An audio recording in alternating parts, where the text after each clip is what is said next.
दुनिया के इतिहास का सबसे खौफनाक रहस्य उस आदमी से जुड़ा है जिसने दुनिया की 11% आबादी को खत्म कर दिया। चंगेज खान की आखिरी इच्छा थी कि उसकी कब्र कभी ना मिले।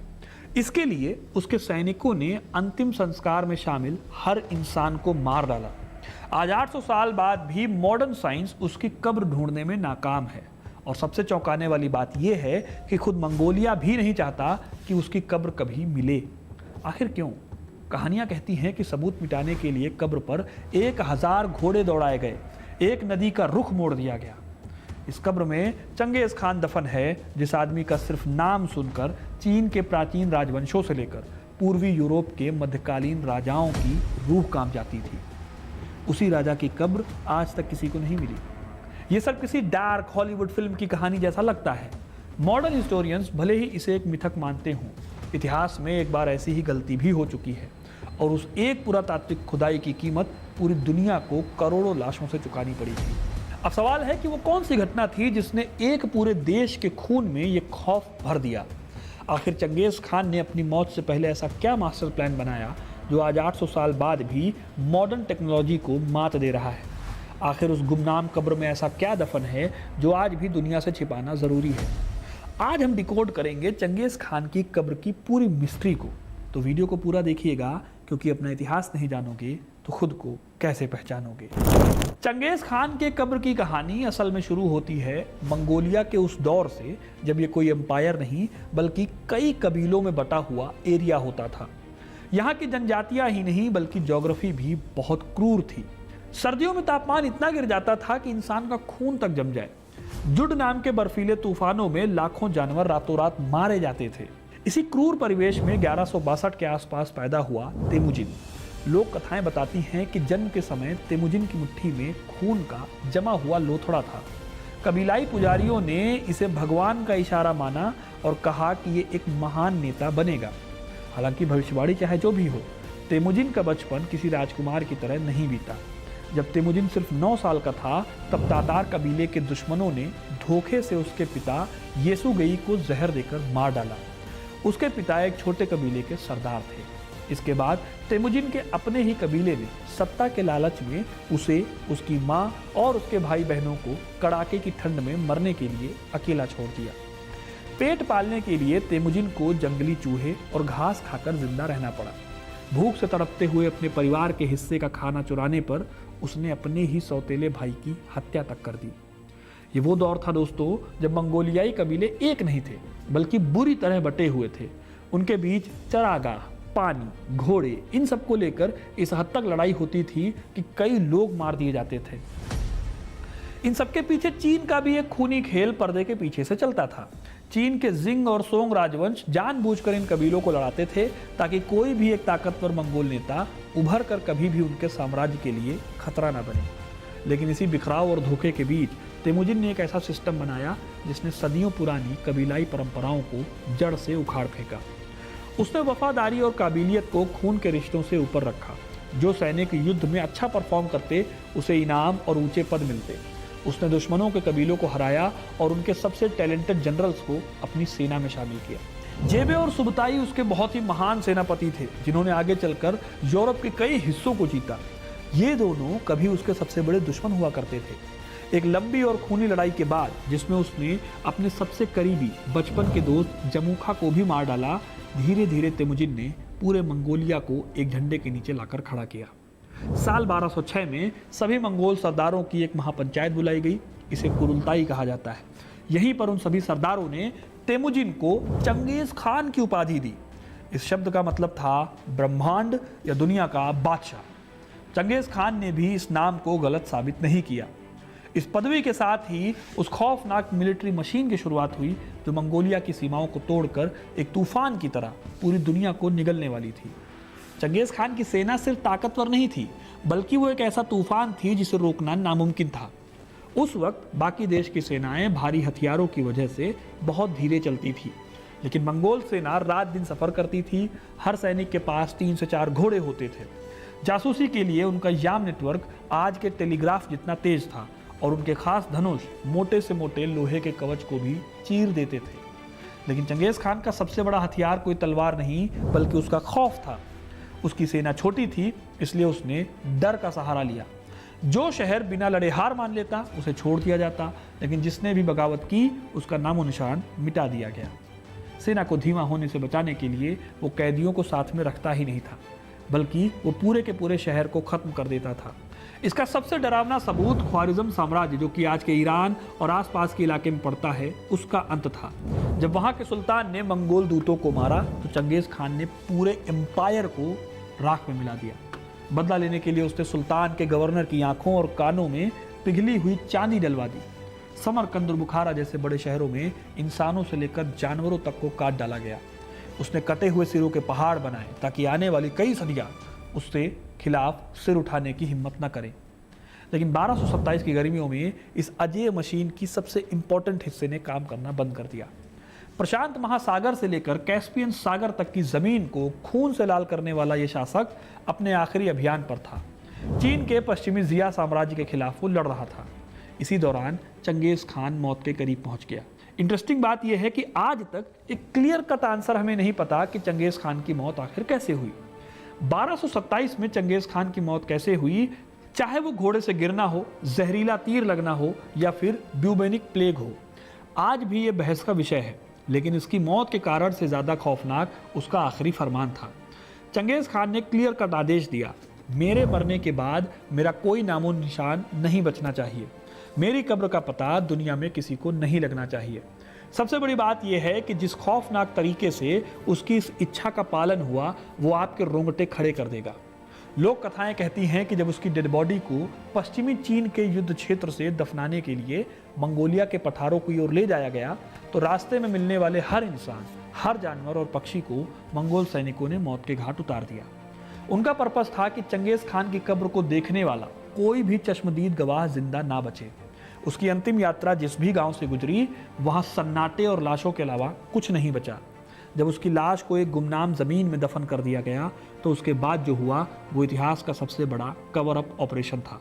लोक कथाएं कहती हैं कि उसकी कब्र को जमीन में गहराई तक दफनाने के बाद उसे समतल करने के लिए उसके ऊपर 1000 से ज्यादा घोड़ों को हफ्तों तक दौड़ाया गया। घोड़े तब तक उस जमीन को रौंदते रहे जब तक कि वहां की ज्योग्राफी पूरी तरह से नेचुरल घास के मैदान जैसी नहीं हो गई। कुछ किंवदंतियां ये भी कहती हैं कि कब्र के ऊपर नदी की धारा मोड़ दी गई। हालांकि इतिहासकारों के हिसाब से ये बस एक मिथक है जिसे सुमेरियन या यूरोपियन राजाओं की कहानियों से उठाकर चंगेज खान के नाम के साथ पेश कर दिया गया। कहानी यही खत्म नहीं होती। कहा जाता है कि जब दफनाने वाले सैनिक राजधानी वापस लौटे तो उन सैनिकों को भी दूसरे सैनिकों की टुकड़ी द्वारा मार दिया गया। फिर उन मारने वाले सैनिकों ने भी सुसाइड कर लिया। इस तरह चंगेज खान की मौत का राज उन लाशों के साथ हमेशा के लिए मंगोलिया की मिट्टी में दफन हो गया। अब हो सकता है कि इस पूरी किंवदंती में बहुत सी बातें ऐसी हों जो बढ़ा चढ़ाकर बताई गई हैं, लेकिन इतनी कहानियों से आप ये अंदाज़ा ज़रूर लगा सकते हैं कि चंगेज खान को दफनाने में बहुत बड़े लेवल पे सीक्रेसी फॉलो की होगी। रिजल्ट ये हुआ कि चंगेज खान हमेशा के लिए मंगोलिया के मुश्किल टेरेन में गायब हो गया। वैसे भी मंगोलिया बहुत बड़ा देश है। यहाँ ऊंचे बर्फीले पहाड़ और गोबी डेजर्ट का खालीपन किसी भी सुराग को आसानी से छिपा सकता है। लेकिन इस ज्योग्राफिकल चैलेंजेस से बड़ा चैलेंज था साइकोलॉजिकल और कल्चरल चैलेंज। मंगोलियाई लोगों ने चंगेज खान को एक गॉड लाइक फिगर बना दिया। उसकी कहानियों को अब क्वेश्चन नहीं किया जा सकता था। चंगेज खान की कब्र को लेकर सबसे बड़ा भ्रम यह भी है कि वो जगह पूरी तरह से गायब है। असल में मंगोलों ने बुरखान खालदुन पर्वत के आसपास के एक बहुत बड़े इलाके को एक खोरी घोषित किया। दरखात नाम का एक कबीला है जो इस पूरे इलाके की रक्षा करता था, यानी कि लोगों को मोटा मोटी इलाका पता था, लेकिन उस बहुत बड़े जंगल और पहाड़ों के बीच कब्र का एग्जैक्ट स्पॉट हमेशा के लिए छिपा दिया गया। इस पूरे इलाके में सदियों तक किसी भी इंसान का जाना सख्त मना था। वहां सिर्फ दरखात कबीले के रक्षक ही जा सकते थे और जो नियम तोड़ता था उसे मौत की सजा दी जाती थी। मंगोलियाई मान्यताएं बताती हैं कि इंसान की आत्मा उसकी हड्डियों में बसती है और अगर हड्डियों को छेड़ दिया गया तो उसकी आत्मा हमेशा के लिए बर्बाद हो जाएगी। यही वजह है कि मंगोलिया के लोग कभी नहीं चाहते कि चंगेज खान की कब्र मिले। लेकिन कब्र ना मिलने के पीछे सिर्फ आस्था नहीं बल्कि 20वीं सदी की जियोपॉलिटिक्स भी जिम्मेदार है। जब मंगोलिया पर सोवियत संघ का प्रभाव था तो उन्होंने मंगोलियाई राष्ट्रवाद को कुचलने के लिए चंगेज खान का नाम लेने तक पर बैन लगा दिया। उन्होंने एक खोरीग इलाके को एक रेस्ट्रिक्टेड मिलिट्री जोन बना दिया ताकि ना तो वहाँ कोई मंगोलियाई जाए और ना ही कभी किसी तरह की खुदाई हो सके। आज के दौर में जब सैटेलाइट इमेजरी और रडार तकनीक ने ज़मीन के नीचे दबे शहरों को खोज निकाला है, तो चंगेज़ खान की कब्र का ना मिलना कई सवाल खड़े करता है। दरअसल ध्यान से देखा जाए तो ये मॉडर्न साइंस वर्सेस मंगोलियाई आस्था की एक खामोश जंग है। दुनिया भर की वैज्ञानिक संस्थाएं इस कब्र को सिर्फ इतिहास सुलझाने के लिए नहीं ढूंढ रही। ऐतिहासिक सबूत बताते हैं कि चंगेज़ खान ने यूरेशिया के दर्जनों साम्राज्यों को लूट कर जो अथाह खजाना इकट्ठा किया था, जिसमें सोने, चांदी और प्राचीन चीनी कलाकृतियां शामिल थीं, वो सब भी शायद उसी कब्र में दफन है। इसी लालच और वैज्ञानिक जिज्ञासा के चलते 1990 के दशक में जापान और मंगोलिया ने मिलकर गुरवान गोल नाम के एक आर्कियोलॉजिकल प्रोजेक्ट को शुरू किया। जापानी साइंटिस्ट ने रडार की मदद से कुछ सुराग भी खोजे।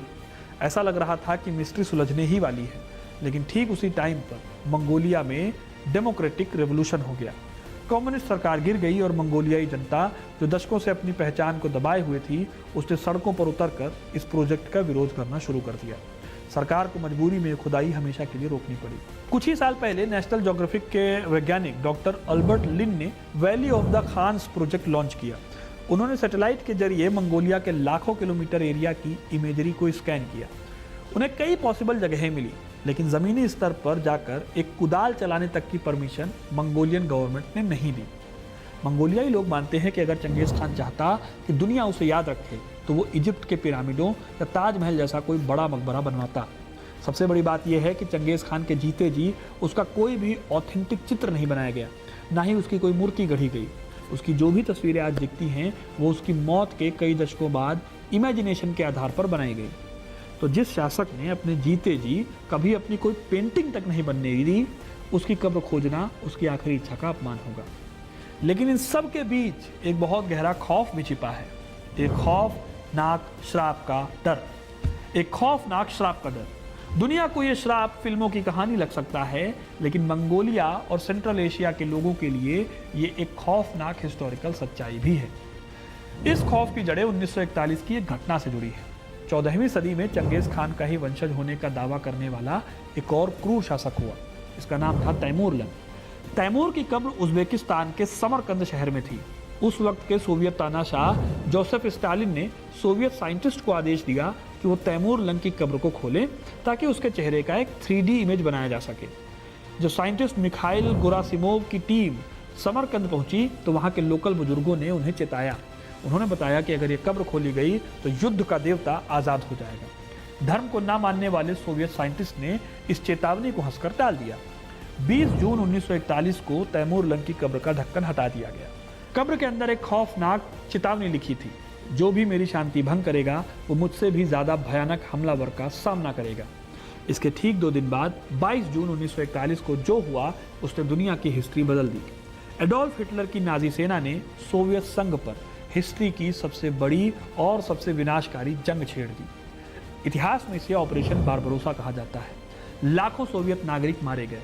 जब तबाही बर्दाश्त से बाहर हो गई, तो अंधविश्वास न मानने वाले स्टालिन ने भी घबरा कर आदेश दिया कि तैमूर के अवशेषों को पूरे इस्लामी सम्मान के साथ वापस दफन किया जाए।